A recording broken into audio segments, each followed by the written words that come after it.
Hürmetli vatandaş, bugünkü leksiyalarımızı başlayımız. Leksiya dese de Gazi Roze. Washington'da sözleyimiz. Bugünkü islaha 2021 2. ayının 21. günü hürmetli vatandaş. Tünügüllaten 2 gün digidek leksiya çıkanmadık sebebi vaksine orumuzda vaksine oruç bilen avar bulduk. Bugün endişelerge sözleydi galleksiye. Vaziyet doğrusu sözleydi galleksiye. Mındak. Mesela 2-3 günden biri sözlep geldi mesela. 10. günüdün tatıp yaka. 19. günü geçe. 7 devlet yığını eçildi. Miyonk'un da eçildi.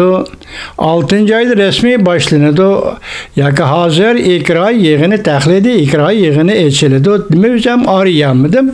Bu yığıt resmi eçildi mi? Yaka taklidi yığın bunisi mühim ama hürmetlik vatandaş. Kişilik hukuk meselesi oturuğa koyuldu.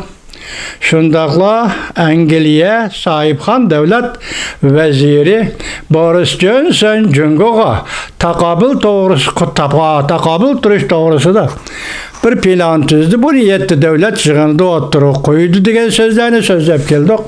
Hazır qarısak mışı işlanın işini hiç qaysı yüz vermedi. Yaki bu yığında kişilik hukuk meselesi oturuğa koyulmadı. Yaki Boris Johnson'un planı oturuğa koyulmadı. Fakatla hazır torbetini açtım. Xitay torbettirdi. NATO'nun başlığı Sternberg München yığını. Yani München tinchlik, halkara tinchlik, bexatarlik yığını.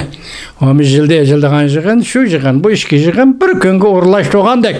Uğurlaştırıptı, şu yığında dedi ki, bugünkü gündü zamanımızda Garp dünyası hazır, Cungo'dan ibaret bu hırıskı bu tahdit gücü geldi. Bir cümle, bu Xitay tilde xat bile yazılıptı. Yani ahırda sözlügen sözleri yığından başka tertibi ketdi.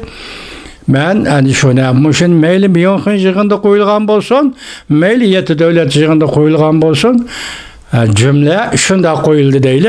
Andi yana bir ahval, cuma günü yığın başlanıştın avvalat degende, ben Amerika Avazı'nın kanalını açtım. Amerika Avazı'da bir makale yetip geldi. 19. günümüz 20. günü yetip geldi. Bu makalede NATO'nun başlığı Sternberg bilen Amerika Koşmuş Ştatları Devlet Müdafiə Ministeri Austin ikisining bayanatı birli gap Cungo tehdidiga qanday taqabul turish. Biroq hayronman ki bu haber 3 saat bilan 4 saatning ichida Amerika Ovoz Radyosu ele bitildi. Arqabat o'tkazib o'tdimi bilmadim, men uni izlab topolmayman. Bu ese turuş gerekti. Ya 2 gün ya 3 gün turuş gerekti. Tuyuksuzla Amerika Avazı'dan ele bitildi. Xitay çıkar. Ben buna hayran buldum. Onun için bu yığından keyin andın siz 10. günde telefon yığından tatip. Hazırgıça Amerika Koşmuş Ştatlarının prezidenti Joe Biden'ın Cungo ile sözleşken söhbette mesela medeniyetini kalıplaştırış, medeniyet endişesi. Onun işi demegende bu şu yerge yetip xuddi kelinima prezident Reis Xi Jinpingni oqlagandek bir qiyofatda so'zlagan so'zda hozir tor betlarda eqib yuruydi, tor betlarda munozara qilinyapti. Uning ustiga Uyg'urni qirg'inchi qilish yoki Uyg'urni qatlam qilish to'g'risida bu xabarlar allaqachon dunyoga tarqalganligi uchun navbatda hozir anglasam Amerika Qo'shma Shtatlaridami konservatif köşte Prezident Joe Biden'ı tanqidlashga başlaptı. Mana müşahidesi bu vaziyet hürmetlik vatandaşım. Ondan keyin Dajiban Büyük Irat orbitining kanalida büyük tanlıqlar kanalida shundaq bir xabar berildi. Saqlaqliq lekin hozir echib ulgurmay qoldim, topolmay qoldim saqlaqliq. Shunda bir cümle ishlatildi. Faqatim Prezident Biden nima uchun bu darajada yo'l qo'ydi? Bunun sebebi nima dedi? Amaliyoti nima uchun kishilar Prezident Biden yol koydu degan so'zni ishiltidi. Masalan, alayli 2023 ayda hech kim tahi eg'izga almay turib, Prezident Biden Uyg'urlar to'g'risi to'xtalib, bu millatni hozir Xi Jinping qatlam qilyapti, qirg'in qilyapti, milliy etnik qirg'in qilyapti. Xi Jinping lükçek degan edi vatandosh. 8-ay kelganda Prezident Joe Biden'dan saylam gruppisi nima degan edi? Uyg'urlarni qirg'in, etnik qirg'in qilyapti deb ko'rsatgan edi vatandoshlar. 8-ay 2020 yil 8-ay. Endilikte muş sözlü degan kishi mi navbatdagi Prezident Joe Biden mushu sözlü eg'izga qayta olgan guruhlarmi Prezident Joe Biden'dan saylam guruhisi. Endilikte qaraymiz 10-kuni Reis Xi Jinping bilan telefonda 2 saat sözleşti dedi. Bu 2 saatning mazmunidan siz xabarsiz, biz xabarsizmiz, dünya ham xabarsiz vatandosh. Lekin o'zining degani bo'yicha Prezident Joe Biden nima dedi? Jungoning madaniyat an'anasi yoki madaniyat qoida-nizomlarini qalblashtirish uchun qilayotgan ishgan Xi Jinpingning bu ishi deydi. Ben müşahede qo'shib qo'yay, hozir qo'limda turibdi 2 tom kitob. Bu 2 tom kitob Amerika Qo'shma Shtatlari davlat qurilgandan tortib 7-ayning 4-kuni 1876-yili qurilgandan tortib hozirgacha prezident bo'lib o'tgan prezidentlarning 40 necha nafar prezidentning aqliya so'zlarida va boshqa o'zining tarjimalida hech qachon bir xil qirg'inchilikni bu madaniyat qalbi yoki madaniyat andisini andizlashtirmoqchi, qalblashtirmoqchi degan so'zni uchratganim yo'q vatandoshlar. Bu andazı Prezident Joe Biden'a selektorga vaqtida bu selektorum bo'lib qoldi. Prezident Joe Biden'dan bu so'zi selektorum bo'lib qoldi. Lekin gap shu ediki, vatandoshim, ben aqlamoqchi emasman. To'g'ri, konkret tahlil qilayli. Dunyoda qetib qolgan narsa yo'q. Kullihim kainatdagi moddiy dunyo harakatda. Maddi dunyoga moslashib ijtimoiy jamiyat va davlatlardagi jamiyatlar ham harakatda. Tinimsiz harakat qilib turdi. Bu harakat degan so'z o'zgarish degan gap bermadik vatandosh. Harakat bu o'zgarish degan gap. Shu vaziyat o'zgarib turdi. Bu qatam yeta davlat yig'inining ekran yig'inida Prezident Joe Biden ham shunday aytibdi. Dunyoning vaziyati hozirda shiddatli qattiq o'zgardi. O'zgarib kelyapti debdi bir jumlaga xulosalabdi. Demokratiya bilan mustabitizm o'tirisidagi kurashga tayyor turishimiz lozim. Bu kurash uzun muddatlik debdi. Nima uzun muddatlik bo'ladi deb siz biz savol qo'ya olamizmi, qo'ya olmaymiz? Balki Prezident Joe Bidenning o'zining chiqish nuqtasi bo'lishi mumkin. Biroq diqqat qiladigan bir nuqta, hurmatli vatandosh, Buyuk Iroq tor betida bir xabar keldi. O xabarda nima deyildi desangiz, Reis Xi Jinping bilan Prezident Joe Biden o'rtaq fikrga keldi.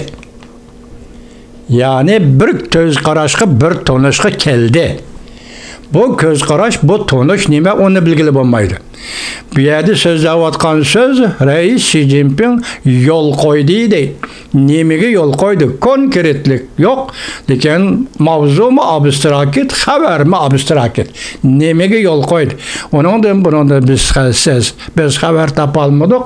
Yoki xabar topgan vatandoshlar bo'lsa bu ayrim ish. Shuningga munosabatlik bugun men yana shunday bir ishki misolni keltiray vatandoshim. Bunun birisi nima desangiz, tuyuqsizlar 20-qurultayda huquqni qo'llab qolish uchun Xi Jinping xatarlik bir qadam bosdi. Mavzuli xabar 2-ayning 21-kun Vanmit orbitida elin. Bu yerda xatarlik bir qadamning nima ekanligi tilga olinmabdi. Biroq nima deydi desangiz, Huagopingning tug'ilganligining 100 yilligini xotirlaydi deydi. Bu Huagoping degan ayni vaqtda Deng Xiaoping urib tushirib o'tgan odam. Uning o'rnini Deng Xiaoping tortib olgan. Onu aldırıp onun ornuğa Huagoponun ornuğa Deng Xiaoping hakimiyet beşe kelgen edi. Bugün sen Huagopingni hatırlaş. Arıdıqtı yok. Qançılıgını ölüp ketken 2008-yılı ölüp ketdi. Onu hatırlığının yok. Tuğulgan gününü hatırlığının yok. Bugün tuyuqsızla endi 100 yıllığı deyilipdi. Bugün tuyuqsızla Huagopingni hatırlaş oturuğa çıkıptı. Anda bu haberde neme deyildi deseniz, hazır Xi Jinping 22. qurultaydı. Hukuk ornunu qoğdaş üçün özden köşlerini, partiya işideki köşlerini etrafı toplaşqa başladıydı. Lekin bu yeterlik emezseydi. Bu kişiler burunğa qaraganda azayıp ketdi deydi. Wang Hun onu oturuğa çıkardı. Beni bir daimi hayatını hazır şu sözləvatıdı. Huagoping qandaq idi, kimge qandaq sadık bolğan idi, bunu sözləvatıdı dedi. Muşu gepler hazır tor bitiri çıqqandan sırtıda. Yani en ahırkı bir lekşini var. Bir haberini yetkide vatandaşım. Xi Jinping Zheng Qinghong Jiang Zemin davridikinin birinci qoladı mı? Jiang Zemin'in birinci qoladı. Zheng Qinghong ikisining biri, yoki Zheng Qinghong yoki Xi Jinping. İkisining biri 20. qurultaygacha yaşayolmaydi. Tushundingizmi? Yoki Zheng Qinghong yoki Xi Jinpingning ikisining biri. Ya sen kalırsa ya ki ben kalımen degендek. İkisinin biri 20. qurultaygacha yaşayolmaydı. Amerika'nın stratejilik eğerlik noktası Xi Jinping'ni vazifeden elip taşlaş. Bir konu yol var. Saklanaman dep mu saklanalmaysan. Li Yiping obzorchi 2. ayın 19. günü yotap. Yukarı leksiyalarımızı yığın çaklığında ahırı gep bilen hazır obzorchi Li Yiping'nin sözü ile yığın çaklasak iki adam hazır közgü düşken. Biri rehberlik kılıvatkan Xi Jinping. İkincisi rehberlikten düşüp kalkan Zheng Qinghong. Hazır bu iki adam eli şovatıdı demekçi. Demek partiya içinde şu başlandı tuyuqsuzlar degen gep. Ya ki Joe Biden, Prezident Joe Biden Aksaray'a kirgendikin Cumhur Kompartiyası'nın içinde muşu küreş başlandı degen gep bolsa demek bu ikisinin birisi kalıdı. 22. qurultay 22. yılı içildi. O 20. qurultay 2022. yılı içildi vatandaş. Bir yıl aralık değil. Muşu aralıkta ikisinin birisi kalıdı. Ya ki Zheng Qinghong kalıdı, ya ki Xi Jinping kalıdı. Bunu obzorchi Li Yiping şundaq davatıdı. Bugünkü hem vaziyetimiz hem sizlerge muhakeme naziriyemiz muşu vatandaşlar.